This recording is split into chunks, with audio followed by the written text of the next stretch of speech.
irrelevant. Mas gusto mo pang tawagin na threat kaysa tawagin na irrelevant. Di ba? Siyempre, pag threat ka, relevant ka. Kaya kinukonsider kang Di ba? threat. Sabihin ka ba no, irrelevant, ano yun? Nanliit ka ron no? Oo. Ang tawag doon, cut diba? down to size. Tapos, publicly, sinusuportahan mo yung aggressor natin sa West Philippine Sea. Diba? Correct. Kalahati ng pag-uusapan sa National Security Council ay external threat. Lalo na ngayon, may higanting vapor, may higanting Coast Guard vessel ng China na nananakot sa ating West Philippine Sea. Tapos pag-uusapan nyo kung anong gagawin. Meron ka mga confidential paper, nakatatak pa, confidential. Di ba? Bibigay sa'yo bilang Vice President, ibibigay sa'yo bilang ex-president. Hindi ko naman sinasabi na ganun katalino yung ating presidente. Pero hindi naman siya ganun kabobo. Diba? Sino? Para ibigti yung kanyang sarili. No? Kung ibibigti na naman niya yung kanyang sarili, hindi naman niya isasama yung buong gobyerno. Hindi naman siguro niya isasama yung buong bansa. Diba? Magpapatiwakal siya. Ang una kong reaksyon nung lumabas yung balita na tinanggal si Sara, tsaka yung si Duterte and other former president, sabi ko, bakit ngayon lang? Oo nga. Bakit ang tagal pa nang hinintay? Dati naman kasi hindi sila iniimbitahan sa meeting. Dahil meron namang executive committee yung National Security Council. Yun yung mas madalas na nagmi-meeting. Nakadalo nga ako dati niyan Pero isang pulong lang. Pero nung sinabi last month ni Sara, bakit hindi ako iniimbita sa National Security Council? Nasaan yung minutes nung mga nakaraang meeting? Gusto kong bigyan ako ng kopya. Yun yung last straw. Yun yung last straw. Diba? Kailangan i-formalize kailangan i-formalize. Hindi lamang yung hindi ka iniimbita, i-formalize na hindi ka talaga kasama. No? At dagdag pa, to add insult into injury, tawagin ka pang irrelevant. Diba? Tinawag bang irrelevant? Tawag lang, sabi lang naman, the Vice President is not relevant. Ganun din yun.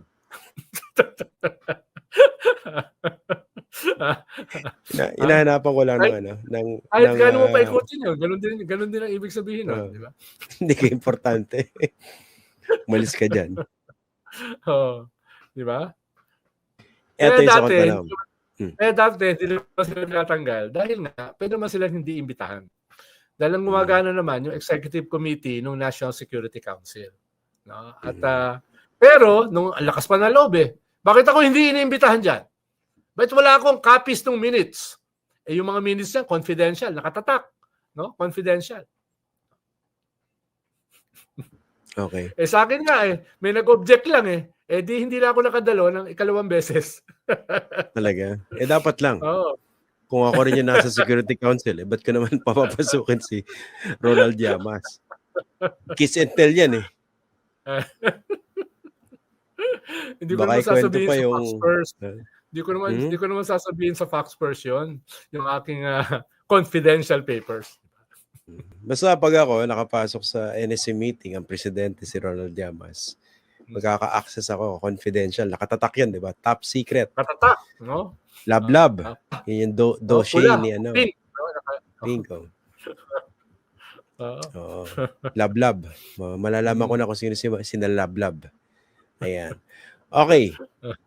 Ito, pinag-usapan natin to before the resumption of before the new year, no? Itong decision na ito ni BBM na hindi naman nakakagulat, hindi ko alam ba iba, ba't nagulat pa, no? Anyway, in a way, is setting the stage for Sara Duterte's removal. I mean, meron ba itong parang pwede ba idikit dun sa bigger goal of impeaching her and convicting her?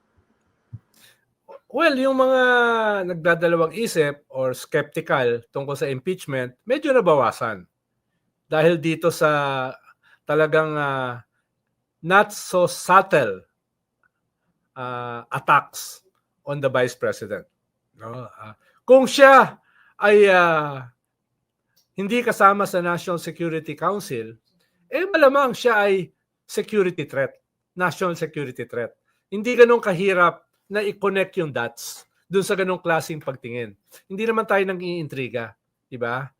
Hindi naman tayo nang iintriga. Pero kahit sino naman na nakita yung nangyari nitong nakaraang 2 taon, ay pwede namang pumunta sa ganung klaseng conclusion. Isang dahilan kung bakit tinanggal siya at yung kanyang tatay at yung kanyang mentor na si Gloria Macapagal Arroyo dito sa National Security Council ay dahil sila ay bahagi ng national security threat.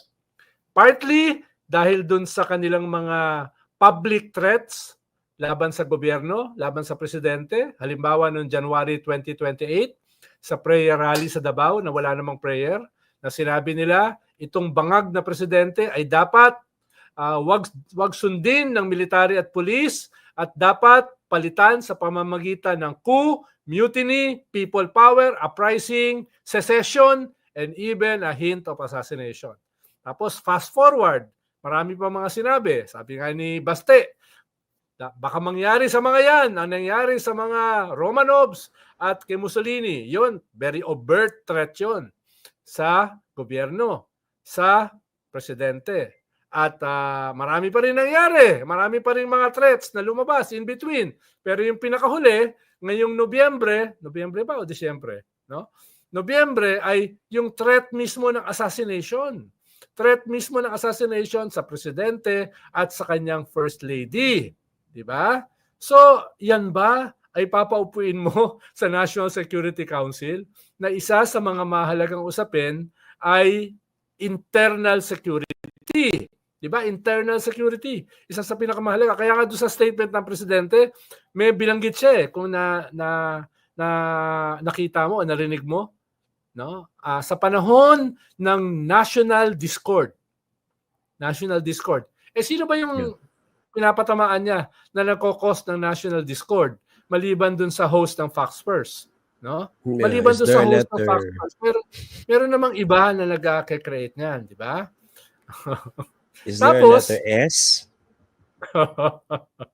Tapos, yung public support nila dito sa aggressor. Minsan, hindi man lang sila nagbigay ng sympathy dun sa mga muntik na mamatay na ating mga sundalo, mangingisda, no? Mga frontliners sa West Philippine Sea. Hindi minsan. Kahit man lang, kaunting ipok, wala kang narinig sa kanila. Lagi nila sinasabi, dadalhin tayo sa gera. No? Dadalhin tayo sa depensahan natin yung ating West Philippine Sea. Yun ang lagi mo naririnig. Kaya kinakailangan maglunsad ng peace movement. Kasama na nga pala dyan yung presidential sister. No?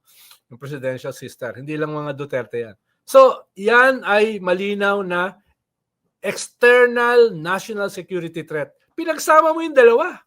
No? Ngayon lang ako nakakita na sabay na internal at saka external national security threat.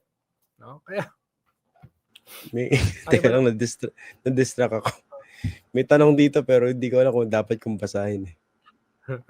Pag sinabi mong ganyan na hindi ko sigurado kung hindi ko dapat basahin. Ang sigurado ko, babasahin mo yan.